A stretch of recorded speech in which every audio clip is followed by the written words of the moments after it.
নমস্কাৰ মই সুস্মিতা লোকছে এই মুহূৰ্তৰ এক চাঞ্চল্যকৰ খবৰ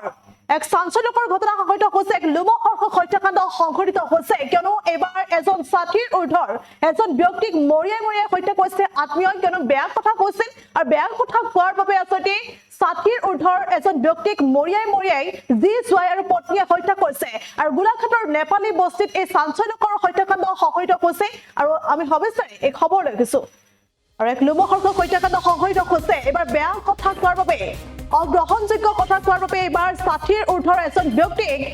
মৰিয়াই হত্যা কৰিছে আত্মীয় মৰিয়াই হত্যা কৰিছে অৰ্থাৎ যি জোৱাই পত্নী খোলখালিয়ে এবাৰ মৰিয়াই হত্যা কৰিছে ছাত্ৰীৰ উৰ্ধৰ এজন ব্যক্তিক আৰু গণেশ বাগটি নামৰ এজন ব্যক্তিক মৰিয়াই হত্যা কৰা হৈছে আৰু গোলাঘাটৰ আচলতে নেপালী বস্তিত শালমৰা নেপালী বস্তিত এই চাঞ্চল্যকৰ হত্যাকাণ্ড সংঘটিত হৈছে নিজ দি আৰু লগতে জোৱাই পত্নী আৰু খোলখালিয়ে মৰিয়াই চুচৰাই হত্যা কৰিছে সেই হত্যাৰ অভিযোগ উত্থাপন হৈছে যি জোৱাই আৰু পত্নীৰ লগতে খোলখালিৰ বিৰুদ্ধে আৰু ছাত্ৰীৰ উৰ্ধৰ আছিল ব্যক্তিজন অৰ্থাৎ গণেশ বাগটি আছে ছাত্ৰীৰ উৰ্ধৰ এজন লোক আৰু গণেশ বাগটি আচলতে অগ্ৰহণযোগ্য কথা কৈছিল বেয়া কথা কৈছিল আৰু যাৰ বাবে আচলতে ক্ষুব্ধ হৈ পৰিছিল আত্মীয় আৰু এইদৰে ভয়ংকৰ ঘটনা সংঘটিত কৰিছে বুলি ইতিমধ্যে জানিব পৰা গৈছে আৰু সেই অভিযোগ এতিয়া উত্থাপন কৰিছে যি জোৱাই পত্নী আৰু খোলখালিৰ বিৰুদ্ধে সেই অভিযোগ উত্থাপন কৰিছে আৰু বিয়লিৰ ভাগতে আচলতে এই ঘটনা সংঘটিত হৈছে বিয়লি 7:30 মান বজাত আচলতে এই ঘটনা সংঘটিত হৈছে আৰু লগতে এই সমগ্ৰ ঘটনা প্ৰত্যক্ষ কৰিছিল প্ৰতিবেশী ৰমেন পাটনায়কে আচলতে প্ৰত্যক্ষ কৰিছিল আৰু প্ৰত্যক্ষ কৰাৰ পাছতে এই ঘটনা পোহৰলৈ অহাৰ পাছতে চাঞ্চল্যৰ সৃষ্টি হৈছে আৰু এইদৰে এতিয়া মৃত লোকজন ইতিমধ্যে গণেশ বাগটি বুলি জানিব পৰা গৈছে আৰু গণেশ বাগটি পেছাত আছিল এজন ৰিক্সা চালক আৰু কালি সন্ধিয়াৰ ভাগতে গণেশ বাগটিক এইদৰে আত্মীয় সঞ্জীৱ গগৈ প্ৰিয়ংকা গগৈ সুনিতা কৰ্মকাৰ আৰু লগতে সংগীতা গোৱালাই হত্যা কৰাৰ অভিযোগ উত্থাপন হৈছে আৰু ঘটনাস্থলীত পৰৱৰ্তী সময়ত আৰক্ষী উপস্থিত হৈছে আৰু অভিযুক্তক গ্ৰেপ্তাৰ কৰিছে বুলি জানিব পৰা গৈছে আৰু সম্প্ৰতি মৰণোত্তৰ পৰীক্ষাৰ ব্যৱস্থা কৰা হৈছে আৰু মৰণোত্তৰ পৰীক্ষাৰ বাবে ইতিমধ্যে মৃতদেহ প্ৰেৰণ কৰা হৈছে চিকিৎসালয়ৰ ঘটনাক কেন্দ্ৰ কৰি এতিয়া সমগ্ৰ অঞ্চলটোত এতিয়া এক প্ৰকাৰ চেপা উত্তেজনাৰ ব্যৱস্থা পৰিলক্ষিত হৈছে আৰু গোলাঘাটৰ শালমৰাৰ নেপালী বস্তিত এই ভয়ংকৰ ঘটনা এই লোমহৰ্ষক হত্যাকাণ্ড সংঘটিত হৈছে এই মুহূৰ্তত ভাষ্য আহি পৰিছে দৰ্শকলৈ আগবঢ়াইছো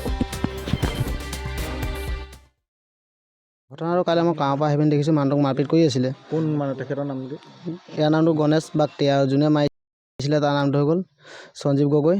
আৰু এটাৰ নাম হৈ গ'ল সুনিতা কৰ্মকাৰ আৰু চঞ্চলা গগৈ প্ৰিয়ংকা গগৈ বুলি কয় আৰু এটা আছিলে সংগীতা গোৱালা কেলে মাৰপিট কৰিছিলে সেইটো গম নাপাওঁ মই গাঁৱৰ পৰা আহি সিহঁতক যা সুধিছোঁ তহঁতি মাৰপিট কিয় কাৰণে কৰিছ বোলে বেয়া কথা